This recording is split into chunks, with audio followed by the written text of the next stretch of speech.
One of the things that really excited me about God was to begin to realize that he is sovereign and that he is auspicious, that he is in control, and that he has absolute power. It was interesting to me to find out that he foreknew me, that he knew me before I was born, that my mother and father did not get their first look at me. They were not the first ones to see me, that God had searched me before there was a where or when or this or that he had chosen me, that he had monitored my mother's pregnancy, that he had secured me, that he had protected me in the womb, that in fact before he had formed me in the belly, as he said to Jeremiah, he says, I knew thee, I ordained thee, and I sanctified thee to be a prophet unto the nations. I did it before that you might be, all right? Before speaks to the past, to be speaks to the future. He said, you are going to be what I have prepared before I formed thee in the belly. I knew thee. There are no surprises with me. God says, I already know all about you. You will never surprise me. Your thoughts will not surprise me. I know your thoughts while they are still afar off. I know what you're going to do before you do it. Before I formed thee in the belly, I knew thee. I ordained you. You couldn't have been a stillborn. I ordained you. You couldn't have been a terminated pregnancy. I ordained you. You couldn't have been an aborted baby. I ordained you. You couldn't have died of crib death. I ordained you. I sanctified you. When did you sanctify me? Was it when I got baptized? Was it when I cleaned up my life? Was it when I got, no. I sanctified you before I formed thee. When your hands were still webbed in your mother's belly. When you were just a bleeping on the monitor, I sanctified you. Before they could determine your gender, I sanctified you. Before your mother began to throw up in the first trimester of her pregnancy, I sanctified thee. Before you were a gleam on a cold night in your father's eye, I sanctified thee. I sanctified you. It means I set you apart. It speaks more than cleanliness. It speaks to a line of demarcation. It means I marked you before you got here. I put my mark on you and you are mine. I sanctified you. I set you apart. In fact, it clearly means that I meant for you to be different. I didn't mean for you to fit in. What a ministry to understand. I never meant for you to be in the clique or in the club.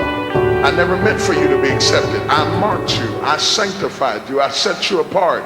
You were meant to be an outcast with men so that you could be an incast with God. Before I formed thee in the belly, I knew thee. I ordained thee. I sanctified thee to be. The good thing about God, when he ordains you, knows you, and sanctifies you to be, you don't have to worry about who else doesn't want you to be. Because no weapon formed against you will be able to prosper, because you are sanctified. You are on a mission. You are sent from God. You are a stone in motion. You are an arrow shot. You are a gunshot already propelled from the heavenlies into the earth realm. You were sent from eternity into time. Your mother became the birth canal, the conduit from eternity into time, that in the fullness of time that God would bring you into this world for a designated purpose. You are a marked man. You are a marked woman. You are a marked child. You are a marked son. You are set apart. God has a definite agenda for your life. He is setting you up for a great move. He wants to move mightily in your life. There are some things that only you can do. You are distinctly different from anybody else. You are forbidden to imitate other people. You are forbidden to copy other people. You have been marked. When God wanted you, he created you. If he'd have wanted Sally, he'd have created Sally. If he'd have wanted Jimmy, he'd have called Jimmy. If he'd have wanted Ted, he'd have called Ted. When he called you because he wants you. You never have to be stressed out trying to be anybody other than yourself. He wants you. Your fingerprint is distinctly different from anybody else out of the billions of people on this earth. God never repeated on your fingertips with anybody else the same print.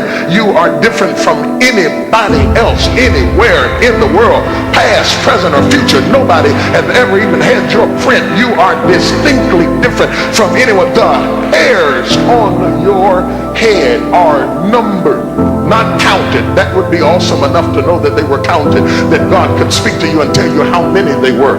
But that is not enough to say that they are counted. They are numbered. To be numbered means that if one of them gets caught in a comb, he knows that that's hair number 15,438.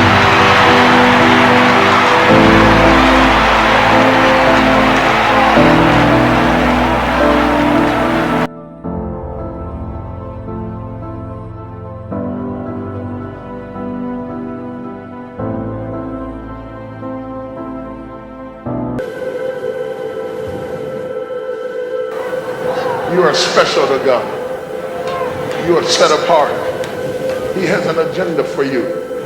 The enemy is terrified of people that have been sanctified. He is terrified. He will set traps and obstacles and bondages to keep you from entering into your purpose because he is terrified of you. Don't waste time being terrified of him. He is terrified of you. The greater the struggles you face, the greater the challenges you go through, the greater the turmoil in your life is all the indication that Satan has assigned assassins to terminate you from reaching your designated target. He will do anything to overwhelm you, belittle you, to rip you of your confidence, your self-esteem. He doesn't mind how much you shout and how much you dance as long as you don't have any confidence, any faith, or any integrity. He doesn't mind how excited you get as long as when you get through shouting you have no character. He wants to rip you until you become impotent and so impoverished in your spirit that you are an empty building, a ghost town, a vacant house. Your lights are on, nobody's at home. You're going through the motions of life with the form of godliness, denying the power thereof.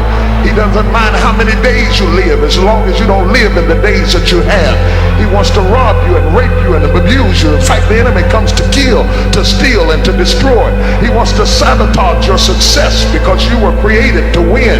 You were carved to win. You were set aside to win. You were formed to win. The potter meant for you to be a successful vessel of honor, that you might be meat for the master's use. You were not meant to fail. You were not meant to die. You were not meant to quit. You were not meant to collapse. You were meant to live.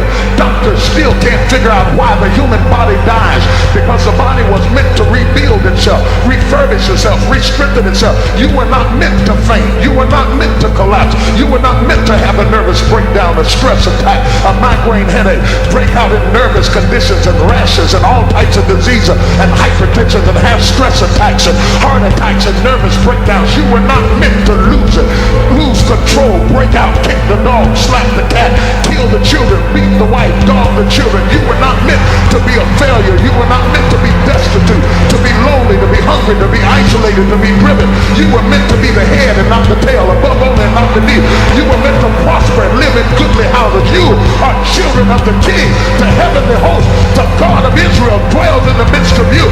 Touch somebody, tell them, you don't even know who I am.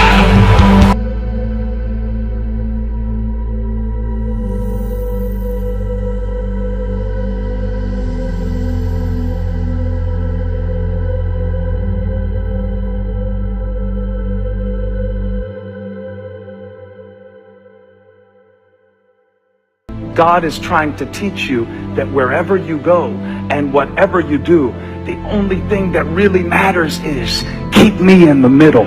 If you will keep me in the middle of your marriage, if you will keep me in the middle of your money, if you will keep me in the middle of your decisions, if you will keep me in the middle of your day. God says, I don't want 5 minutes when you start your day. I want to be your breath. I want to be your life. I want to be your strength. If you will keep me in the middle of your family, I'll bless you. If you will keep me in the middle, I'll show you what to do. It all revolves around his throne.